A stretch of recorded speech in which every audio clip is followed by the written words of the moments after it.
The Sportscast, November 6th, 2020. If you haven't yet, please subscribe in all our channels, YouTube, Periscope, and iTunes. And if you're an iTunes person, the person that has an iPhone or an iPad or maybe a Apple HomePod, please leave a rating and a review. It will help us out tremendously.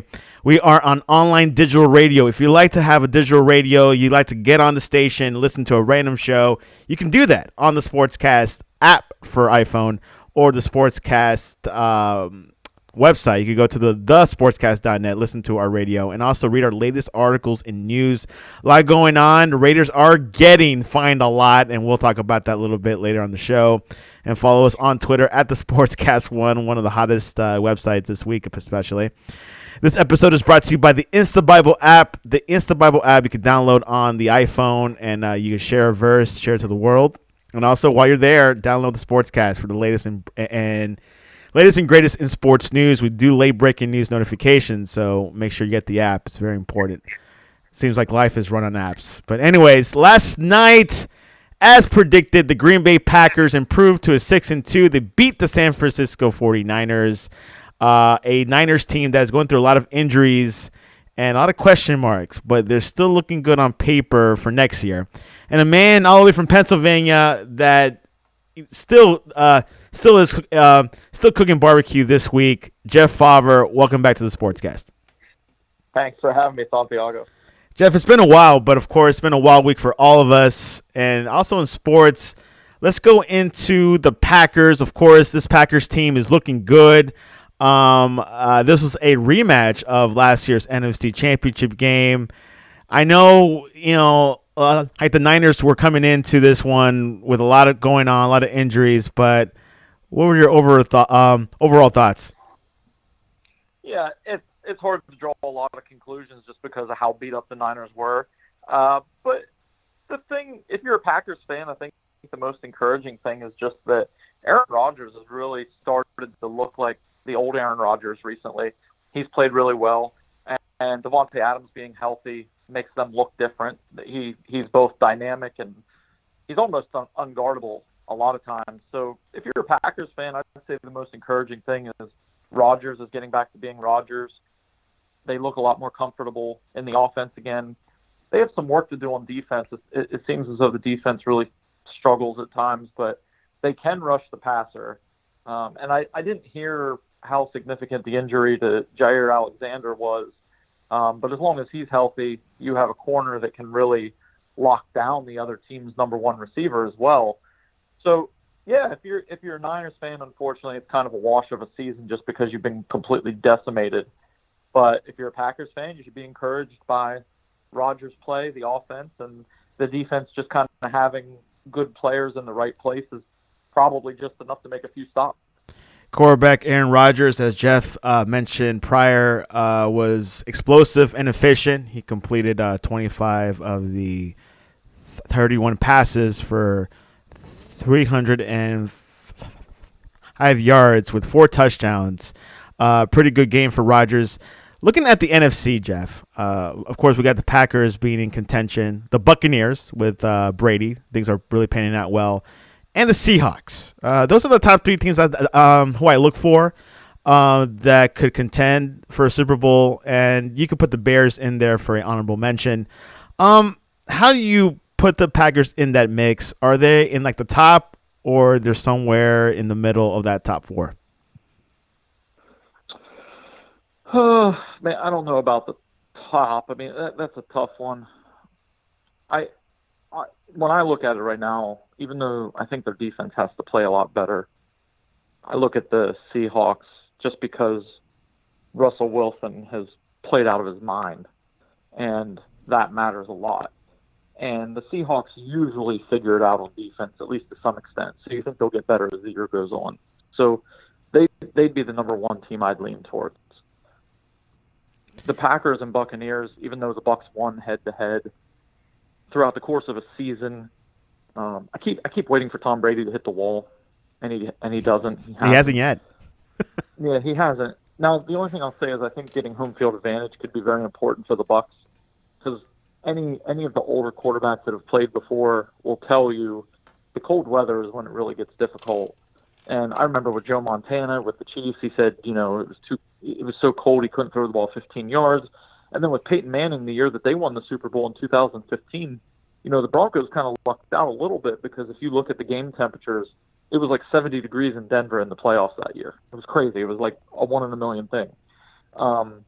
So my point is, I think home field advantage is really important for the Bucs because you want Brady to play in warmer weather. With all that said, I think the Packers and Bucs are kind of interchangeable, but I'd put the Seahawks at the top for right now. And I did look at the standings again. There is an Arizona Cardinal team there. I know I put the Bears ahead of them. Is that a safe thing for me to say, or you put the Cardinals ahead of the Bears? I don't trust the Bears just because their quarterback position is so volatile. Trubisky obviously he's not even starting anymore. And then Foles is just so up and down. He has drives where he looks like a Pro Bowl player or a really, really good quarterback. And then he just has too many plays that just make you scratch your head in a bad way. So I'm not a big fan of the Bears, even though their defense is really good. I don't trust Nick Foles to be consistent the whole way through the playoffs. That would be my issue with the Bears. We should definitely co-author an article of naming the top teams in the NFC and who are they. I think that would be a good article. As of right now, I think right now it's safe to say we could definitely write that article this month. Yeah, for sure. Now, which of those teams will be bad for like the Kansas City Chiefs? Which matchup you really do not want to face? Like Seattle, or is it the Packers? Like who do you don't want? In a head-to-head game, that's a tough question. That's a very good question. I thought you would know that right on top of your head.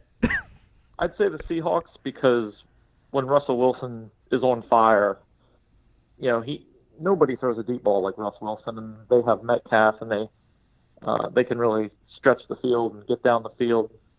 So, and Lockett is a really good player too.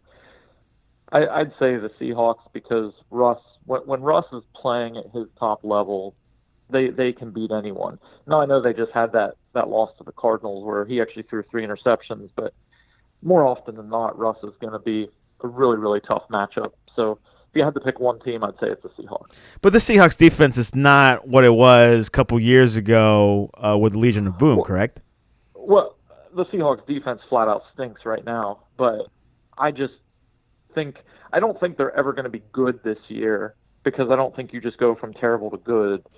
But I do think that they'll at least get to a point where they can make a stop or two when they have to. They'll at least make a couple plays just because when you look at the culture the Seahawks have, their defense has been so good for so long, and even though they've lost some players, they do things the right way. They tackle well. They do all those things. So I just think as the season goes on, they'll at least be average or maybe just below average instead of terrible. So I think it'll be just enough to be what they need them to be. All right. Well, that is our introduction segment of the NFC West. Of course, mixed, NFC, just to be frank. Let's go into the predictions. Are you ready, Jeff? Absolutely. All right. Let's go with the Falcons and Broncos. It will be at Atlanta. A Broncos team that's a little bit mediocre. I could say Falcons is definitely on the low ball end, but they do have Matt Ryan, Jeff. Who do you got for this matchup?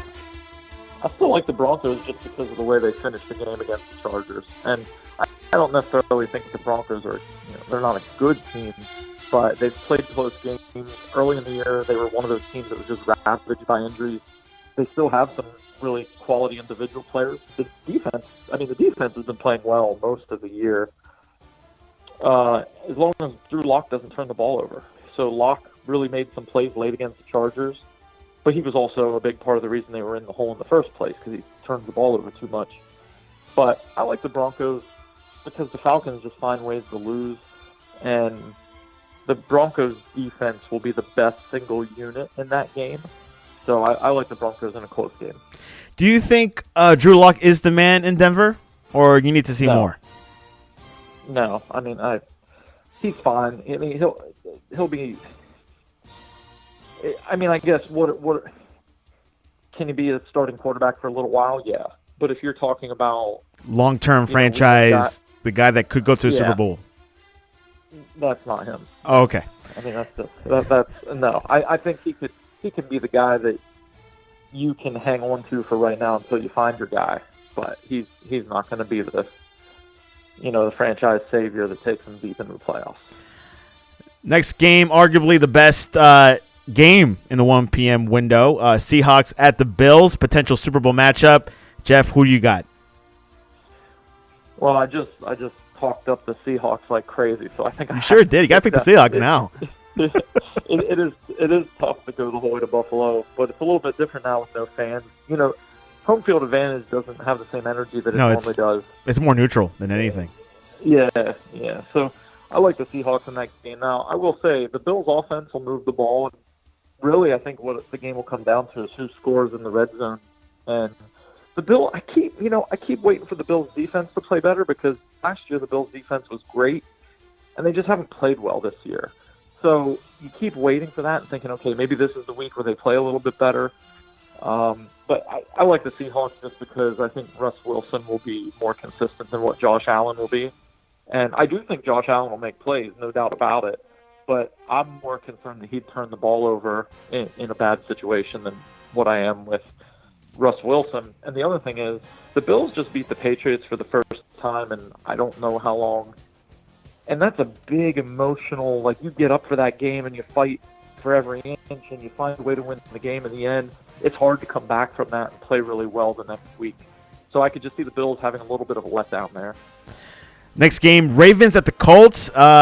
It could be a tight matchup. I like the Colts, and it's for two reasons. One, when the Steelers and Ravens play each other, the next week for both teams is always really difficult because the Ravens and Steelers just try to kill each other, And so that next game after they play each other is always hard on both teams. The Steelers are kind of fortunate they play the Cowboys, who are just decimated right now, so I think they'll be fine. But the Colts defense, so maybe the Colts defense was a little overhyped early in the year, but I still think it's a good defense. And I think the Colts are going to win that game just until Lamar Jackson figures out how to throw the ball down the field more consistently. Teams are just going to continue to play him the way they have. I mean, the play that stands out to me is that 4th and 3 play against the Steelers. I mean, the Steelers did not show any respect for Jackson throwing the ball whatsoever. I mean, they played run. They played run from the millisecond that ball was snapped. So I'll tell you, that's pretty telling to me. They had no fear of Jackson throwing the ball. So I think the Colts are going to pull I guess it would be a minor upset, but I think the Colts will win. Me too, Jeff. Even though they're playing in Indianapolis, I got a feeling the Colts are going to take that one for some reason. Anyway, that's just my gut. Texans at the Jaguars, AFC South, pretty weak, both 1-6. Jeff, I mean, this could be a flip of a coin. Yeah, I'll say the Texans because I like Deshaun Watson, and I know the Texans have just had a really difficult year this year, but Watson's still a really good player, and yeah, I mean, it's a bottom of the barrel game, but I like the Texans just because of Watson. Time for Chiefs business. Chiefs Kingdom. Panthers at the Chiefs. Is this going to be a walk for Kansas City? I don't think it'll be a blowout like last week. Last week they played the Jets, and the Jets were just overmatched. But the Panthers will put up a little bit more of a fight, especially with McCaffrey coming back. The Panthers defense is no pushover either. But at the end of the day, I have to think the Chiefs really want to take care of business and get into the bye week, get a chance to heal. So they should play well, and I suspect that they'll win. They'll win by 7 or 10 points, somewhere in that ballpark. Real quick, Le'Veon Bell, how's he doing so far? I mean, he's looked fine. He's not 2016 Le'Veon Bell, but they've got him out in open space a little bit in the passing game and done some good things with him. The Chiefs' running game isn't going to be dominant. I mean, that Bills game, the run game was dominant, but that's because the Bills basically dared the Chiefs to run, so they did. But most teams aren't going to take it to that extreme. My hopes is with CEH. Lions at the Vikings, NFC North divisional rivalry. This should be This is another good game. Vikings had a huge win against the Packers last week. Can they continue against the Lions? I had written off the Vikings and thought they were just going to completely collapse, and then they played well and beat the Packers. Me too. So, when you look at the Vikings roster, they have plenty of talent. They have a lot of really good players. Not to say the Lions don't, but yeah, just because the Vikings won that last game, I think they'll keep playing well. And the other thing is, too, sometimes when teams are playing really bad, they go back to what made them good. And it felt as though against the Packers, the Vikings just decided, like, look, Cook is one of our best players, so we're going to make sure we get him involved. And if they continue to do that, he's going to continue to make plays. So I like the Vikings. Maybe Cook is making a difference. Maybe that is what they're spearing their momentum. Let's go Bears and Titans. This is a huge matchup. Wow, this could go anywhere, I think. I don't like how the Titans are playing right now. Me either. Mostly on defense. So if you can't cover well, and I know some of it is because of injuries, if you can't cover well, you better be able to really rush the passer to hide it. If you can't rush the passer really well, you better have a really good secondary to make up for it. Well, the problem that the Titans have right now is they can't rush the passer and they can't cover anybody. So that's the Titans have a good group of coaches. I think Mike Vrabel's one of the very best in the NFL, but you can only make up for so much. So I just feel that it'll probably be an ugly game because both teams, Foles can be super Foles or, depends on the day. Back alley Foles. Yeah. So, but I like Foles because he went to Liberty. Yeah. Just go to Liberty. I'm just kidding. Nothing to do with Liberty. If he was going to Liberty, maybe I'd I think this is the first time I ever heard you laugh on the show. It's fine. But I guess my point was the Bears are going to focus on stopping Henry. I mean, Henry will get his yards. I'm not saying he's going to rush for 0 yards or anything. But at the end of the day, if the Titans don't figure out their defense, they're just not going to go very far. Because the Titans were able to be successful last year because they could run the football, Tannehill could make plays off play action, and the defense would limit the scoring. They can't do that right now because their defense isn't good. Yeah, so their defense cannot stop Kansas City right now. Yeah, they can't stop a lot of teams. They couldn't stop the Steelers. So I think that I like the Bears in that game. Ooh. Until the Titans start to play better. I mean, the Titans just lost to the Bengals. So until the Titans start to play better, that's not good, man. That's not good. Bengals is not good. Anyways, another horrible division, or just this one, NFC East, the Giants at Washington. Washington could be the second best team in this division. Jeff, what do you got? It'll be at FedEx Field if that really matters. Yeah. Oh boy.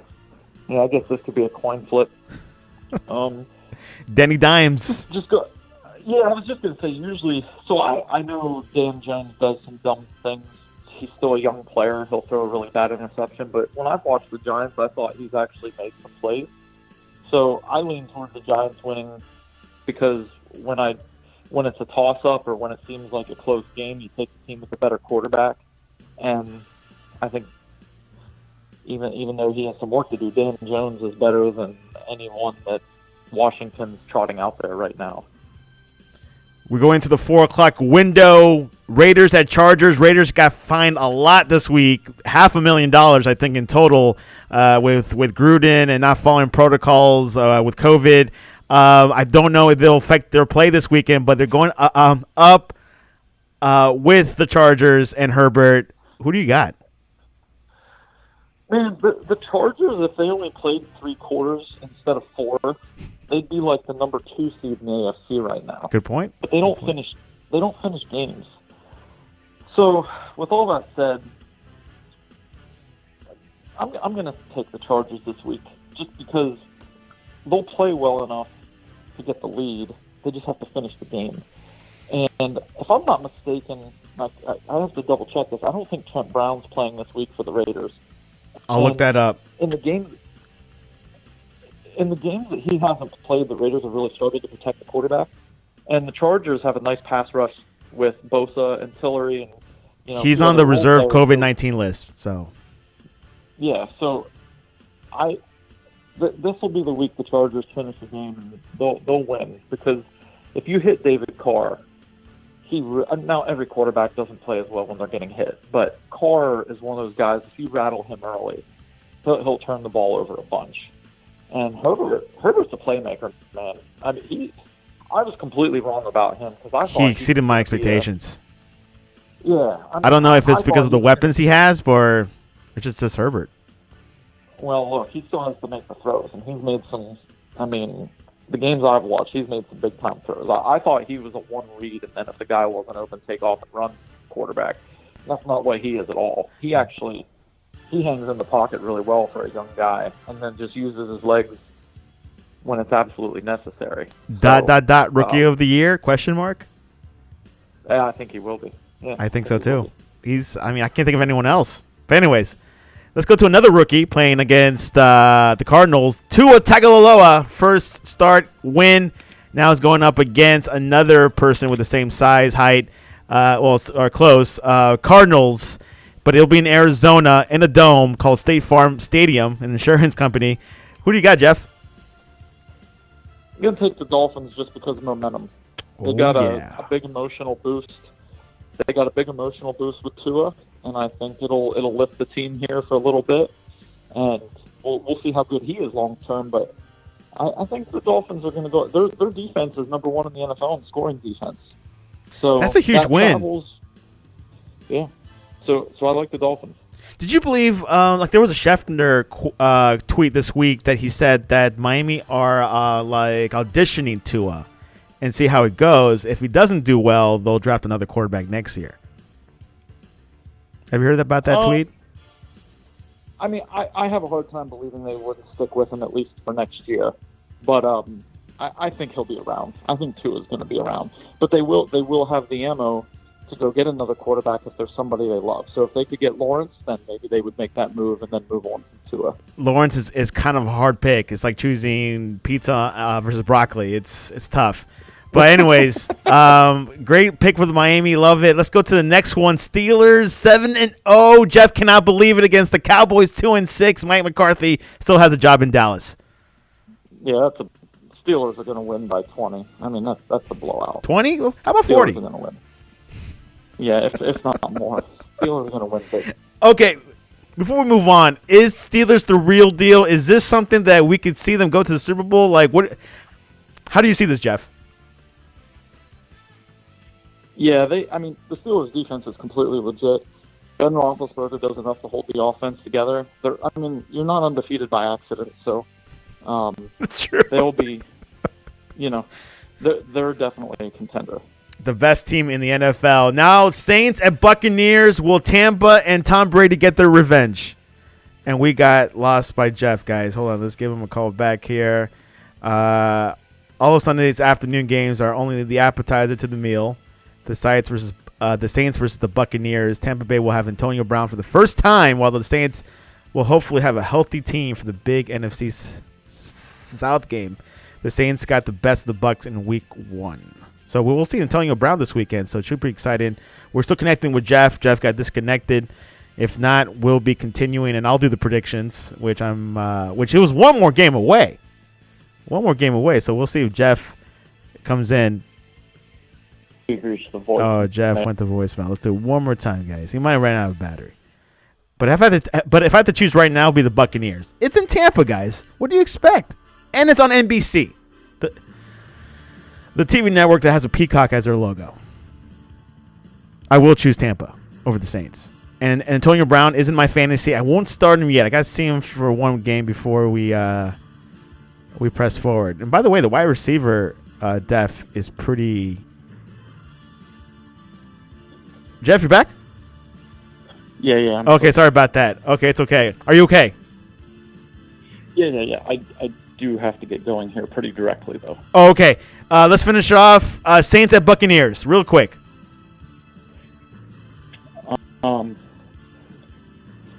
Yeah, I think that'll be the Bucs. they just defensively, they the way to beat them is to go over the top, but that's not how the Saints play. They use the quick passing game and the underneath stuff, and that's just not going to be there consistently against them. So yeah, I like the Bucs in that one. And keep in mind, Antonio Brown is back, so that could help. Okay. Yeah, we'll see what he does. We'll see what he does. And lastly, what goes best with nachos? Cheese sauce, salsa, sour cream, or guacamole? Cheese sauce. Cheese sauce, and so far cheese sauce is winning. It's going with Jeff 50%, salsa at 28, sour cream at 21, guac at 0. Can you believe that, Jeff? I'm not a big fan of it, but most people are. Jeff, what's the best way for people to reach you to talk to you about Marvin Hall from the Colts? The best way to follow along is at JT Fawver on Twitter. And you definitely follow him for any NFL tweets or barbecue tweets, and you can reach us at the Sportscast one. We don't have barbecue tweets. We have directly sports related, so we keep things serious. And of course, visit us at thesportscast.net. NFL Week 9 is this week. Reach out to our tweets. We got some college football tonight, tomorrow, and NFL on Sunday. Jeff, it's been a great show. Any closing words for Week 9? Hey man, just excited to watch and see what happens. Let's see what happens. Jeff, have a great weekend. All right, you too, man.